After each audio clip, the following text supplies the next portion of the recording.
Rais wa Jamhuri ya Muungano wa Tanzania Mheshimiwa Dr. Samia Suluhu Hassan amelipa thamani goli la mama analolitoa kwa timu za Tanzania zinazoshiriki michuano ya CAF, ambapo kwa sasa nchi yetu inawakilishwa na Simba Sport Club pekee kwenye kombe la shirikisho barani Afrika.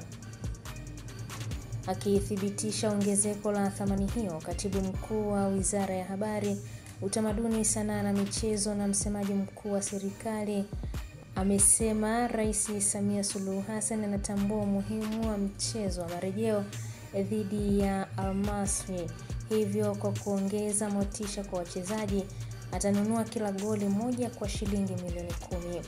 Simba Sport Club inahitaji ushindi wa magoli 3-0 siku ya Jumatano ili kujikatia tiketi ya kusonga hatua ya nusu fainali ya michuano hiyo ambayo hawajafuzu kwa muda mrefu. Mimi ni Irene Nziku na hii ni Ambwene Media.